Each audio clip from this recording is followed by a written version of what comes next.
Buenas tardes, amigos televidentes. El día de hoy otra vez estamos aquí en el aire con ustedes. Gracias a Penélope por la invitación a su programa. Soy doctor Sergei Krutko, neurólogo del Centro Médico Nazaret de Heredia. Y el día de hoy quiero otra vez volver tal vez a lo que son aspectos importantes para abrir más la visión sobre algunos casos tal vez más raros en neurología, pero para orientar a las personas qué es lo que tienen que hacer en ese tipo de los casos y lo más importante exactamente tomar las decisiones correctas y buscar ayuda a tiempo. El día de hoy quiero hablar sobre un síndrome tal vez que está relativamente conocido para los médicos, pero es poco conocido para la gente común. Y por eso quiero abrir la visión sobre ese tipo de enfermedad que existe. Se llama síndrome de la arteria vertebral. La arteria vertebral es un par de las arterias que están participando anatómicamente para abastecer el flujo sanguíneo en el sistema nervioso central junto con otro par de las arterias que son arterias carótidas. En total, nosotros tenemos 4 arterias para el abastecimiento del flujo sanguíneo en el sistema nervioso central. Entonces, 2 carótidas van aquí, entrando hacia dentro del cráneo y abasteciendo más que todo esta parte del cerebro, y 2 arterias vertebrales van detrás de las vértebras y van hacia adentro igualmente del cráneo para abastecer más que todo el flujo sanguíneo en las partes posteriores de los hemisferios. Hay que mencionar que nosotros tenemos una particularidad y todas las 4 arterias cuando ya entran así adentro del cráneo tienen conexiones entre ellos formando un círculo. De punto de vista anatómico y de punto de vista de la seguridad del abastecimiento del flujo sanguíneo en el cerebro es muy importante, porque si puede existir en algún momento alguna obstrucción parcial o alguna malformación anatómica de alguna de las 4 arterias, siempre existe posibilidad que de parte de otras arterias, por medio de ese círculo, siempre va a lograr obtener el flujo sanguíneo. Las conexiones estas a veces son un poco más angostas y por tal motivo si existe alguna obstrucción importante de una de las 4 arterias que están abasteciendo el flujo sanguíneo, eso siempre genera tal vez algún tipo de disfunción o falta tal vez del flujo sanguíneo en alguna área del cerebro que puede manifestarse con diferentes síntomas, pero eso ya son particularidades. Entonces quiero decir que desde el principio nosotros estamos bastante asegurados y perfectos que hasta si tenemos algún problema con alguna arteria, siempre existe esa oportunidad que podemos tener la ayuda de parte de otras arterias que pueden sustituir parcialmente la falta del flujo sanguíneo en una arteria. Ahora vamos un poco más a lo práctico. Vamos a hablar exactamente del síndrome de la arteria vertebral, que consiste en la disminución del flujo sanguíneo en las arterias vertebrales que van exactamente en la parte posterior de la columna y entran en este hueco que está aquí adentro. Antes de que esta arteria vertebral está formando un círculo adentro del cerebro, ella definitivamente ya tiene otras ramas que van, por ejemplo, de una vez a la parte del tronco del cerebro aquí parcialmente, pero más que todo tiene una rama que nosotros llamamos la arteria cerebelosa, que va hacia el cerebelo. Cerebelo es la parte del cerebro que tiene una serie de funciones y los más importantes ahí son los centros de control, de equilibrio y de postura. Entonces, ¿qué es lo que sucede? Cuando por alguna razón tenemos la disminución del flujo sanguíneo en las arterias vertebrales, aparecen los síntomas muy típicos. Las personas empiezan a perder seguridad en su control de postura y control de equilibrio. Y definitivamente es un tipo de síndrome el cual incapacita o discapacita rápidamente a la gente. La gente se preocupa, entonces piensan que tal vez ya tienen un accidente cerebrovascular o como a veces la gente dice de una vez que tengo cáncer o cualquier otra cosa. Entonces la gente se asusta, entonces empiezan tal vez a hacer muchos movimientos que no son prácticos. Lo más importante en este caso, cuando aparece ese tipo de sintomatología, la pérdida de control, de equilibrio y de postura, deben buscar rápido, en una manera más urgente posible, a un especialista del sistema nervioso. Número uno, lo más importante, neurología. Si no hay manera de acudir al servicio de neurología, por lo menos a neurocirugía. A pesar que la mayoría de los casos de síndrome de la arteria vertebral son del tratamiento conservativo, siempre existen algunas causas que tienen que resolverse por medio de los métodos neuroquirúrgicos. Por tal motivo, en realidad siempre es un tipo del asunto que a veces estamos resolviendo nosotros neurólogos o a veces los neurocirujanos. Frecuentemente también estamos buscando asistencia y ayuda de los fisioterapeutas, depende de la causa. Entonces, ahora vamos a las causas. ¿Cuáles son las causas que generan ese síndrome? ¿Qué es lo que sucede exactamente? ¿Con qué se puede acompañarse más el cuadro clínico del síndrome de la arteria vertebral?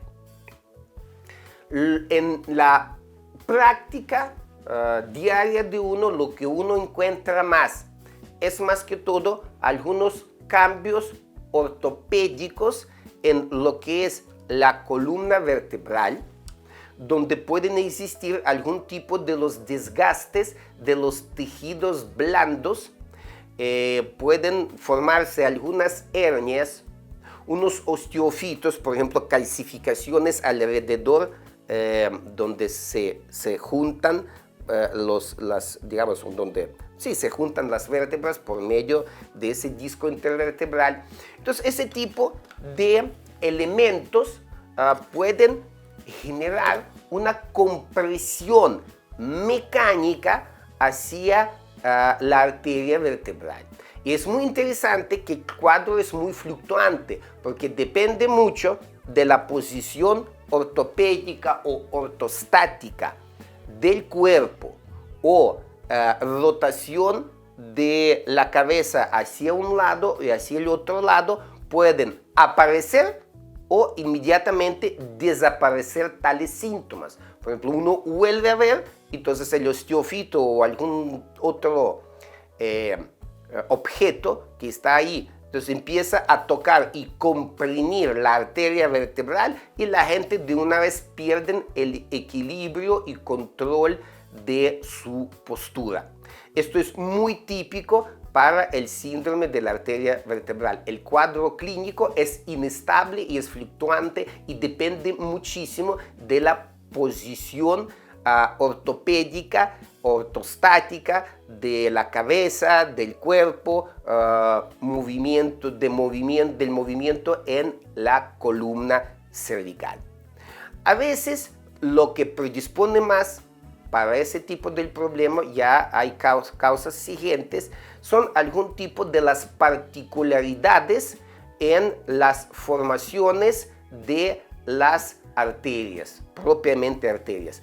Pueden ser algunas malformaciones hereditarias, pueden existir algún tipo de aneurismas o otro tipo de los eventos, que eso sí es menos frecuente, pero que también existe, y tal vez a veces ese tipo de los casos son muy importantes para evaluar junto con los neurocirujanos.